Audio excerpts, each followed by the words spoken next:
Assalamualaikum warahmatullahi wabarakatuh. Kami dari kelompok 2 akan mempresentasikan proyek kami yang berjudul Advertising Business.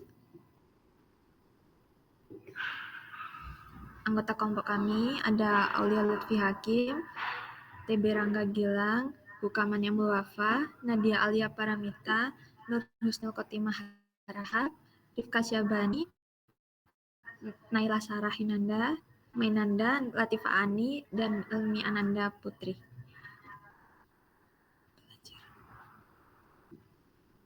Berikut merupakan daftar isi dari PPT kami.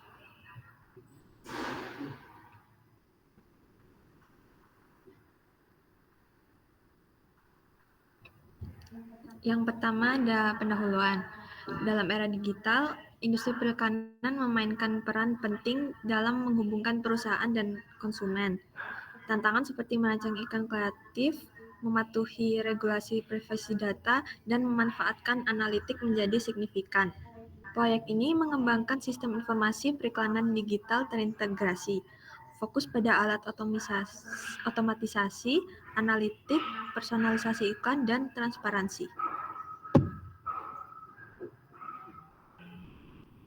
Tujuan dari proyek kami ini yang pertama merancang dan mengembangkan sistem informasi periklanan digital terintegrasi untuk mendukung pengelolaan kampanye iklan secara efisien dan efektif dalam era digital, meningkatkan efisiensi kampanye iklan dengan menyediakan alat otomatisasi dan canggih, memfasilitasi pembuatan iklan kreatif dan menyediakan analisis data mendalam untuk pengambilan keputusan yang lebih baik.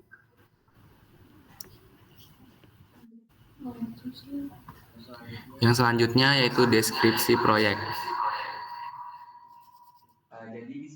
Jadi di sini deskripsi proyeknya yakni merancang dan mengembangkan sebuah sistem informasi periklanan digital yang bertujuan untuk mendukung pengelolaan kampanye iklan secara efisien dan efektif dalam era digital. Proyek ini difokuskan pada pemanfaatan peluang dan penyelesaian tantangan dalam periklanan digital dengan tujuan untuk menyediakan platform terintegrasi yang mencakup berbagai aspek pengelolaan iklan digital, meningkatkan efisiensi dan efektivitas kampanye iklan, memfasilitasi pembuatan iklan kreatif, menyediakan analisis dalam data mendalam, mempermudah pengelolaan keuangan, meningkatkan pengalaman pengguna, serta mengidentifikasi tantangan dan peluang dalam periklanan digital, dan meningkatkan transparansi serta akuntabilitas.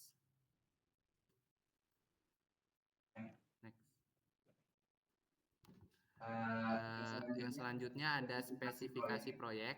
Jadi di sini ada 3 poin. Yang pertama ada kelas diagram, yang kedua ada diagram alir, yang ketiga ada use case diagram. Nah, jadi di dalam diagram berikut menggambarkan struktur dan interaksi.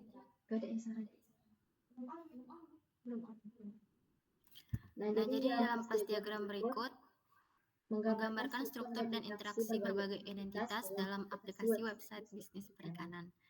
Entitas utama meliputi user yang dapat dikategorikan sebagai advertiser atau viewer, serta admin yang bertanggung jawab mengelola keseluruhan sistem.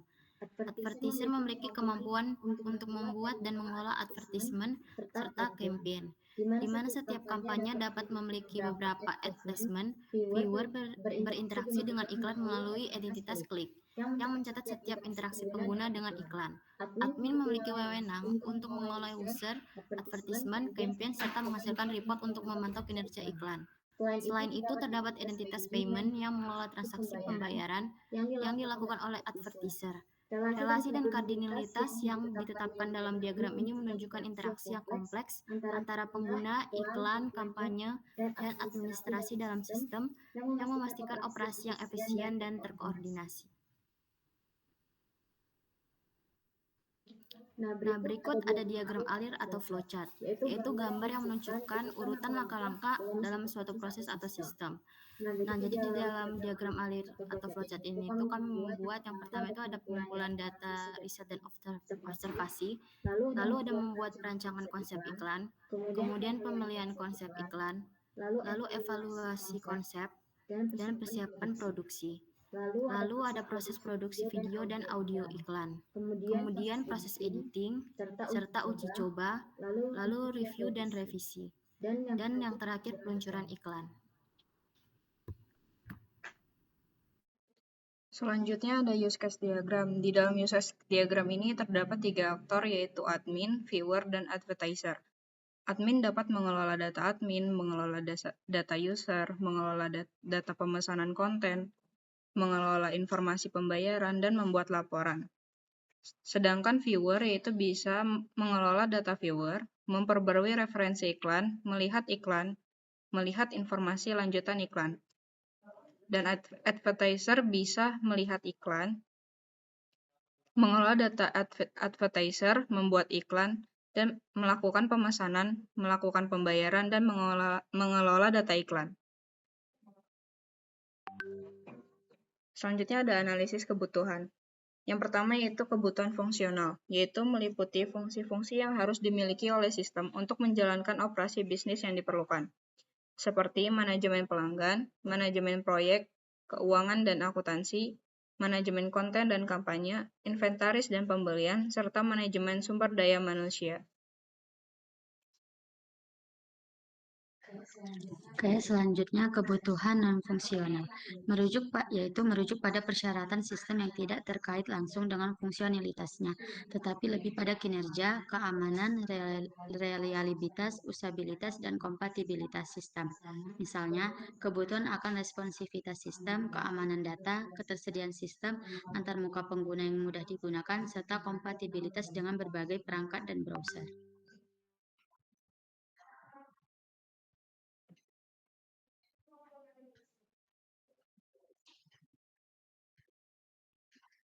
Oke, selanjutnya identifikasi stakeholder, yaitu melibatkan pengidentifikasian pihak-pihak yang memiliki kepentingan dalam proyek, seperti klien, agen periklanan, konsumen atau audiens, media atau penerbit, tim kreatif dan produksi, tim digital dan teknologi, regulator, investor, dan pemegang saham, serta komunitas lokal.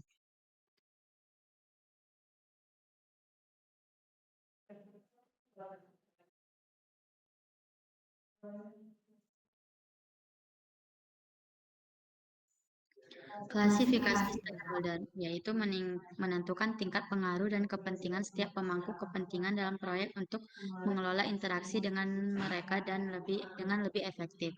Analisis kepentingan dan pengaruh stakeholder, yaitu menganalisis tingkat pengaruh dan kepentingan masing-masing stakeholder untuk menentukan strategi manajemen pemangku kepentingan yang sesuai.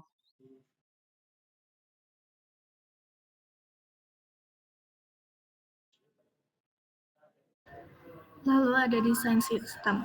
Desain sistem sendiri terdiri dari arsitektur berlapis, presentasi, logika bisnis, dan data. Presentasi menggunakan HTML, 5, CSS3, JavaScript, logika bisnis, memanfaatkan modul Odoo, dan custom modul development. Data disimpan dalam PostgreSQL. Spesifikasi proyek meliputi platform terintegrasi untuk pengelolaan iklan digital, fasilitasi pembuatan iklan kreatif, analisis data mendalam, pengelolaan keuangan kampanye, peningkatan pengalaman pengguna, dan juga identifikasi tantangan serta peluang periklanan digital.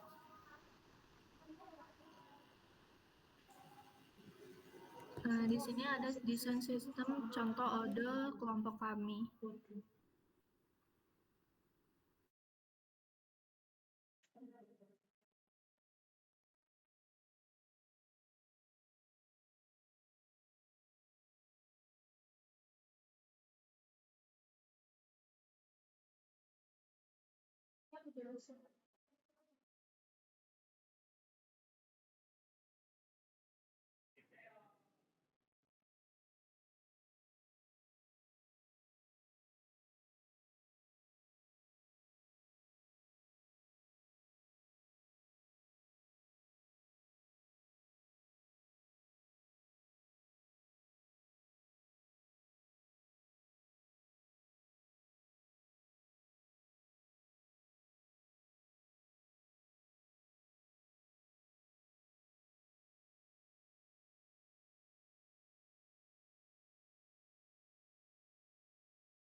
Berikut adalah data flow diagram yang terdiri dari beberapa aktor, yakni user, advertisement, click, campaign, viewer, ad placement, advertiser, report, next, user input output. Berikut adalah user input dan output dari kelompok kami. Next, itu termasuk next, event, next, terus kontak us, next. Oke.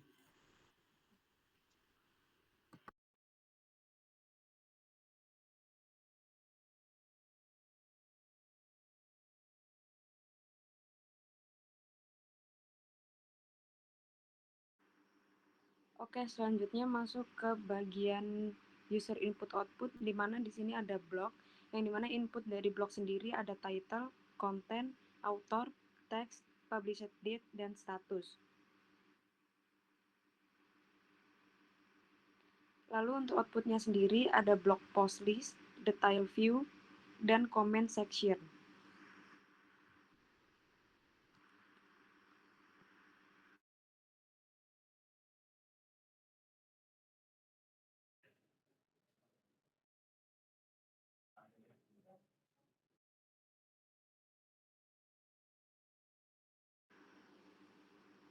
Selanjutnya seperti di slide 19, yaitu ada produk, di mana input dari produk adalah yang pertama ada product name, description, kategori, price, stock quantity, SKU, image, dan status.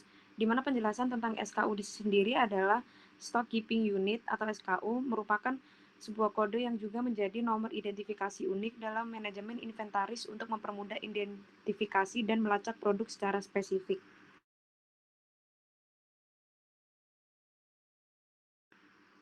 Lalu untuk outputnya sendiri ada product list, detail view, inventory management.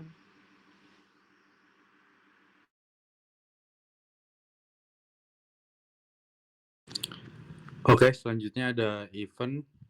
Di event sendiri ada input form yang di dalamnya ada event name, description, location, start date and time, end date and time, organize, attendance, capacity, registration fee, sama output display. Di dalam output display sendiri terdapat event list, detail view, attendance management.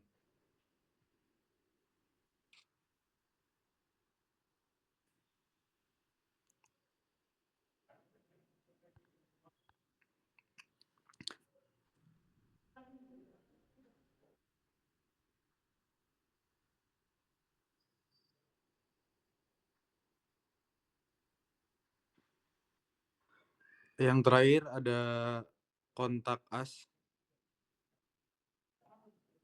Di dalam kontak us sendiri terdapat input form, yaitu nama, email, subject, message, phone optional. Dan juga output display. Di dalam output display sendiri terdapat submitted contact request dan detail view.